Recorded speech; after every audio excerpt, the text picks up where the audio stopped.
Now let us discuss the second learning outcome. Compare traditional programming cycle and Python programming cycle. So dear student, इस learning outcome में हम देखेंगे comparison of traditional programming cycle and programming cycle for Python. चलिए tabular form में इसको study कर लेते हैं. तो डियर स्टूडेंट, पहले तो इसको डायग्रामेटिकली डिफरेंस की फॉर्म में समझ लेते हैं और उसके बाद इसको हम टेबुलर फॉर्म में समझेंगे. ठीक है, तो आइए मैं डायग्राम बनाता हूँ पहले ट्रेडिशनल प्रोग्रामिंग साइकिल का. So dear student, this is the traditional programming cycle. Run the application, test the application, edit source code, recompile, relink, and if required repeat this process again.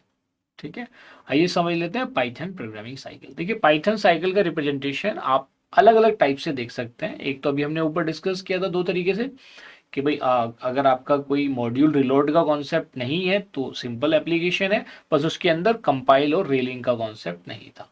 ठीक है, क्योंकि compilation और linking Python cycle में नहीं होती. तो आइए देखते हैं पाइथन साइकिल, क्योंकि जैसे मैंने बताया था कि दोनों का कंपैरिजन डायग्रामेटिकली भी कर लेते हैं और टेबुलर फॉर्म में भी. So dear student, this is Python cycle जिसको अभी हमने प्रीवियस लर्निंग आउटकम में भी डिस्कस किया था. अब आप दोनों को यहाँ पे देख सकते हो कि पाइथन जो साइकिल है उसमें क्या मिसिंग है. In Python cycle no recompilation, no relinking. ये हम मल्टीपल टाइम्स इस बात को डिस्कस कर चुके हैं.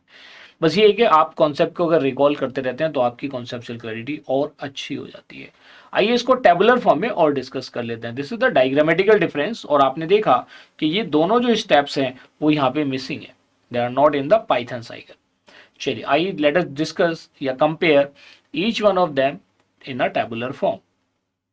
तो पहला स्टेप दोनों में क्या, run the application, run the application. आइए देखते हैं second step in case of Python programming. तो second step is also similar to the traditional programming. In both the cases, test the application, test the application. आइए समझते हैं third step. तो देखिए third application है edit source code, edit source code. देखिए जो मैंने साइकिल में वहां पे एक स्टॉप एप्लीकेशन था वो अंडरस्टूड भी है और दैट इज ऑप्शनल अगर उसको आप रिप्रेजेंट करना चाहें. तो जो मैंने यहाँ पे इस केस में पाइथन साइकिल में ये रिप्रेजेंट किया स्टॉप द एप्लीकेशन, ये क्या है, दिस इज ऑप्शनल. अगर आप इसको नहीं भी यूज करेंगे then that is not required. It is an optional. This step. But the three steps are mandatory. Run, test, edit. उसके आगे देखते हैं फोर्थ स्टेप. तो देखिए पाइथन प्रोग्रामिंग में ये स्टेप स्किप हो जाता है और ट्रेडिशनल प्रोग्रामिंग में यहाँ पे रिकम्पाइल करना पड़ता है. फिफ्थ स्टेप के केस में there is no further step like this, तो सो स्किप इट. एंड यहाँ पे जो फिफ्थ स्टेप है that is relink. Fifth step क्या होगा ट्रेडिशनल प्रोग्रामिंग में, रीलिंक. और एक स्टेप और डाल सकते हो आप, repeat if needed. Repeat if needed. और यहां पे भी क्या होगा, रिपीट इफ नीडेड.